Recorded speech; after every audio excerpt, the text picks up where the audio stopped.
Hello students, welcome back to the lecture series on international business. This is Balance of Payment Account Part 2. I am Professor Soma Sen Gupta, Kamla Nehru College, University of Delhi. In this lecture, we will continue with our discussion on components of balance of payment. So, we were discussing the current account whereby we talked about the goods and services exported and imported during a particular period of time, which is recorded in current account. So, we will continue this discussion on current account. Current account records all international economic transactions involving export and import of goods and services and unilateral or unrequited transfers occurring within the certain current period, within a period. Now, it consists of following major groups of items. One is visible or merchandise exports and imports, and two is invisible or service exports and imports. So, let us talk about the visible or merchandise or goods in which current account deals in. So, when we talk about visible or merchandise exports and imports, it is the most basic and traditional form of international economic transaction. So, whenever you thought of external trade, we initially thought of import and export of goods only. So, that is covered under this particular account. The export and import of goods is included in this subcategory. The export of goods, obviously when you are selling the goods, will cause an inflow of foreign exchange into the country. While the import of goods, that means when you are buying the goods, it will cause an outflow of foreign exchange. So, export of goods is recorded as a credit or positive item in the BOP statement. And what happens in export of goods? They are calculated FOB. FOB is a style of pricing, is a type of pricing, and it means free on board, and this cost does not include transportation, insurance, etc. So, cost of transportation, insurance, etc. are excluded. So, this is the base price and that is FOB, free on board. Import of goods is recorded as a debit or a negative item in the BOP statement. They are calculated CIF. So, CIF is another type of pricing which includes cost means cost of manufacturing, plus insurance, plus freight. So, all these expenditure is included when we are recording the import of goods, which is obviously much higher than FOB price. The difference between the export and import of goods is known as balance of trade. So, by now you must have understood what balance of trade is. So, it is whatever foreign exchange you are getting or in terms of export of goods minus whatever payments you are making on account of import of goods. So, that will give you BOT figure. If export of goods is more than the import of goods, so that means foreign exchange is coming in more than what is going out. So, BOT is in surplus. If import of goods exceeded the export of goods, that means payments are more. So, foreign exchange is more going out than what we are getting in terms of export, then the BOT is in deficit or there will be negative sign attached with BOT. So, if we summarize this discussion, what will happen? Export minus import is equal to BOT. If exports are more than imports, so it is a positive sign. So, BOT will be surplus and we write it as positive BOT. When exports are less than imports, so naturally the foreign exchange is going out more than what is coming in. So, BOT deficit will be there and there will be negative BOT. Now, the second point of current account is invisibles or services. So, we are continuing with current account, but first we have discussed goods or merchandise or visibles. Now, we will be discussing invisibles or services. It includes export and import of services, that is the intangible commodities known as invisible trade, as they do not have a physical substance. Service transactions include cost of travel and transportation, insurance, income and payments of foreign investments, financial charges for banking and insurance. It also includes royalties for intellectual property rights, construction services, etc. So, any form of services, if you are providing to a foreigner or foreign participant, then you will be getting some kind of income, some kind of remittance, royalty, or that all is included in this category. The rendering of export of these services entitles a country to receipt of foreign exchange and therefore recorded as a credit or positive item. On the other hand, the utilization or import of these services creates a foreign exchange payment liability and is hence recorded as debit or negative item. Then the subcategory of the current account has recorded the fastest growth for many industrial countries in the last 2 decades. So, initially when we talked about foreign trade, we were talking more about export and import of goods. But nowadays the export and import of services is fast gaining prominence and growth, and most of the transactions, many transactions are happening in this category.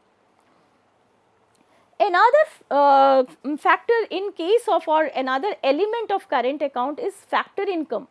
So, whatever factor income you are getting in the form of, we have discussed in the previous lecture also, whatever factor of production is being used, and for that whatever payments are made or payments are received, that is factor income or factor payment. It may be in the form of interest, wages, salaries, all these are factor income or factor payment. So, that is also recorded in current account. So, when we talk about factor income, it is income by way of interest and dividend on investments made abroad in previous periods, and payment will be the reverse of this. So, here income we are talking about, for example, an Indian company sets up a subsidiary in Singapore. So, the proportion of net income of the subsidiary as dividend is paid to the parent company in India in the current period. It shall be treated as current investment income for India.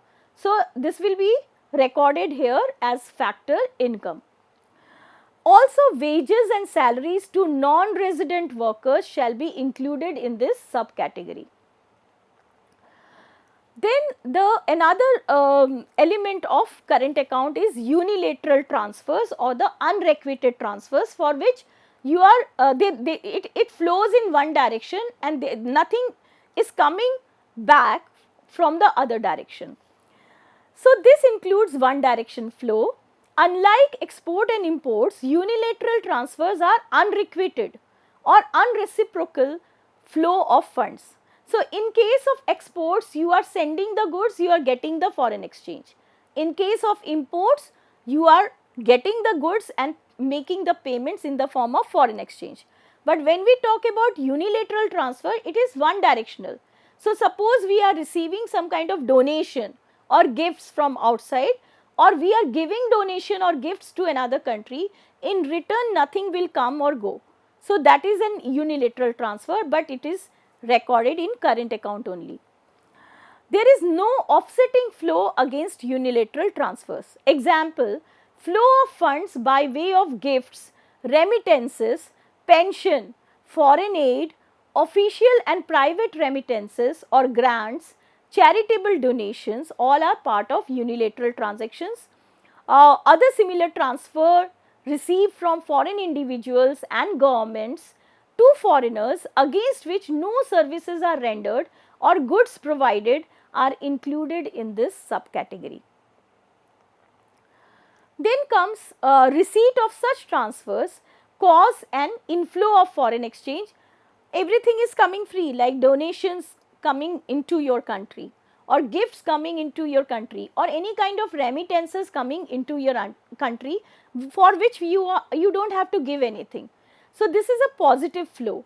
So it is recorded as a credit or positive item, and if the reverse happens, that means payment of such transfers causes an outflow of foreign exchange, so that's why that will be a debit, or it will be a negative item. So hence vice versa. Then what will be the outcome of current account? There will be either surplus or deficit. So the debit and the credit side of the various subcategories of current account need to be balanced. If the credit side is bigger than the debit side, the difference is known as current account surplus. So this is a situation where you have got more foreign exchange by rendering services or selling goods, or in the form of factor income, or in the form of unrequited income, unilateral income. So that's why the positive side is higher, and because of that it is showing a surplus. When the debit side is bigger than the credit side, the difference is known as current account deficit. So here you have made more payments on account of importing goods or importing services, or for factor payments, or on account of unilateral transfers out of the country. So in all such cases, what is happening is your current account debit side is increasing and is more than the credit side, and that is why there is a deficit. But we have to balance both the sides. So what we will do, a deficit in the current account is to be met by either of the following: borrowings from foreigners or selling of past foreign investments. And if there is a surplus, we have to do the reverse. So we will lend the money to the foreigners, or we will buy the past foreign investments. Then comes the second major element in the balance of payment account, and that is known as the capital account or financial account. The capital account records all international economic transactions relating to investment in or withdrawal from financial assets and real estate. So there is a difference between current account and capital account. When we were talking about current account, during a particular period of time, whatever we were exporting or importing, that was recorded, or whatever income we were getting, or payments we were making, all these were recorded in the current account. But when we talk about capital account, these are mostly the long term investments. So selling of any asset in foreign country will bring more foreign exchange to your country, that will be recorded in capital account, and vice versa. It reflects the flow of funds relating to international loans, investments and banking funds. So this is also shown in capital account. Investment or purchase of financial assets or real estate abroad is recorded as a debit item in the capital account, since it involves outflow of capital. So suppose you are buying or investing in real estate in foreign country. So your foreign exchange is going out of your country to that country. So it will be shown as a debit item or a negative item in the balance of payment account, and it will reflect an outflow of capital. Sale of financial assets, obviously the reverse is also true. So sale of financial assets and real estate to foreigners is recorded as a credit item in the capital account, since it results in receipt of foreign exchange. Capital account can be further divided into three parts: private capital, banking capital and official capital. So we will begin with the private capital. When we talk about private capital, it includes short term and long term capital transactions. Short term capital have a maturity period of 1 year. Now, this is an individual's capital account, so that is why we are talking about private capital. When we talk about long term capital, it consists of foreign investments, both direct and indirect, long term loans, foreign currency deposits, etc. Then we talk about the banking capital. So, when we talk about banking capital, it includes movement in the external financial assets and liabilities of commercial banks and cooperative banks which are authorized to deal in foreign exchange.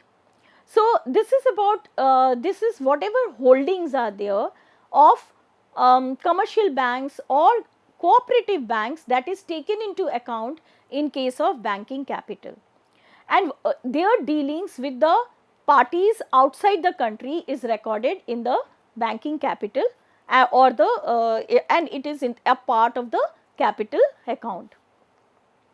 When we talk about the official capital, then official capital refers to the Reserve Bank of India's holding. Now, when we talk about India, our central bank is Reserve Bank of India, but for other foreign countries, naturally their central bank will be named differently. So, whatever will be the holding of that official central bank, that comes under official capital. So, it refers to Reserve Bank of India's holdings in foreign currency and special drawing rights with the government. So, all these three types of account, whether it is private capital or banking capital or official capital, that forms part of the capital account. Then another element of the capital account is foreign direct investment. So, we have discussed foreign direct investment in many of our lectures. So, you must be knowing about foreign direct investment or FDI. So, when a foreign investor acquires 10% or more of voting rights of a domestic business with an intent to control it, such an investment is called foreign direct investment or FDI.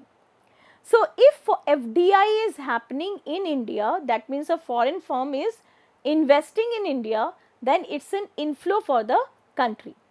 And if our firms are investing outside the country, then that is an outflow of foreign exchange.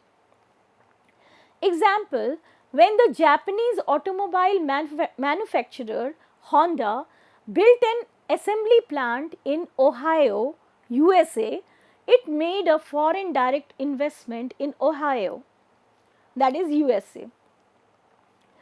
Multinational corporations locating their production facilities in Asian countries to benefit from cheap labor is also amounts to foreign direct investment. So, this is another way of foreign direct investment. When a country receives FDI, capital flows into the country. So, this is positive sign. It is recorded as a credit or a positive item in the capital account of the BOP statement. So, if a foreign firm is investing in India, it is an inflow of capital in the country, and that is why positive item and a credit item. When a country makes FDI abroad, capital flight takes place. So, capital is going out, the foreign exchange is going out of your country. So, it is recorded as a debit or a negative item in the balance of payment. Beside the FDI, there is another kind of investment which is known as portfolio investment, which is also part of capital account. Portfolio investment, rather than investing in one firm or one area, you are maintaining a portfolio, in the sense you are investing in many companies, and it is for the trading purposes, not for investment only. So, if there is an increase in a stock, you will price of the stock, you may sell it and you may change the portfolio also. You may include more number of companies or delete companies from your portfolio. So, sale and purchase of foreign financial assets such as bonds, stocks, money market instruments, financial derivatives, All to earn income is portfolio investment. This does not cause a transfer of control. So, transfer of control is not the main idea behind portfolio investment. So, there lies the difference between FDI and portfolio investment. In FDI, we are investing not only to earn, but also to gain control of the entity. But in portfolio, we do not want to gain the control of the entity. We want to have a rich portfolio of investment so that the returns are higher. Purchase of an Indian financial asset by foreigners cause an inflow of foreign exchange. So, if Indian financial assets are being purchased by the foreigners, naturally inflow of foreign exchange will be taking place. So, it will be positive or the credit. Hence, it should be recorded as a credit or positive item in the balance of payment statement. The reverse is also true, like purchase of foreign financial assets by Indians causes a capital flight and hence should be recorded as a debit or negative item in the capital account. So, if the Indians or Indian company is making investment in the portfolio in the form of a portfolio investment and investing in a foreign company or foreign buying the shares of the foreign company, then there is a flight or the capital will go away from your country, and that is why it is shown as a debit or negative item in the capital account. Withdrawal of investment in foreign financial assets by Indians cause an inflow of capital. So, if you have a share or stock of a foreign investment and you are selling it off or withdrawing from that investment, then naturally money will come back or capital will come back. So, this is inflow of capital and this will be shown as a credit or positive item. Withdrawal of investment in Indian financial assets by foreigners will cause an outflow of capital. If they withdraw foreign direct investments or portfolio investment from our country, then naturally there will be outflow of capital and it will be shown as a negative item or a debit item. Then beside the FDI and the portfolio investment, there can be other investments also, which will also form part of capital account. So, other investment, this subcategory of capital account includes transactions in trade credit, currency, bank deposits, etc. So, all these are also part of capital account. What you have to remember, by any investment, if capital is going out, then it is a negative sign or a debit entry, and if others are investing in your country and there is a capital is entering into your country, then it is a positive sign and it will be a credit entry in the balance of payment account. Capital account flows can be of two types: accommodating capital flows and autonomous capital flows. So, we will discuss these two capital flows one by one. First is accommodating capital flows. As the name suggests, we are balancing it out. So, accommodating capital flows or above the line capital flows is the inflow of capital meant to cover the overall BOP deficit. So, this is for the purpose of balancing it. The objective of such flows is to bring the BOP statement into equilibrium. It usually includes drawings from the IMF, that is International Monetary Fund. So, when we take a loan from IMF to balance out our capital account, we call it accommodating capital flow. When we talk about autonomous capital flow, the idea is not to balance but also only to record the inflow outflow.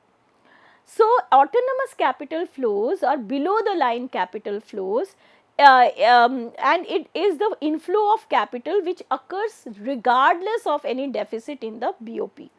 So, although there is flow of capital coming in, like foreigners repaying the loan, FDI inflows in a country which we have discussed previously, all these kind of flows are recorded in the capital flow, but idea is not to balance the balance of payment account if there is any deficit or if there is any surplus.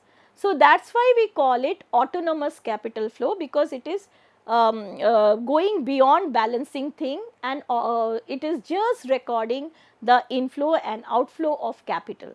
So, this is also a kind of a flow in capital account. So, we have discussed the current account and the capital account, which are parts of the balance of payment account. Let us summarize this lecture now. Current account consists of exports and imports of visible or merchandise as well as invisible or services. So, both the things are there, goods as well as services, and beside that we have also discussed that any kind of factor income or any kind of unrequited income is also included in the current account. So, visible or merchandise includes export and import of goods, and invisible or services include export and import of services and intangibles. So, first part, that is visible or merchandise export and import, is part of balance of trade, but when we include the invisibles as well, then it becomes balance of payment account.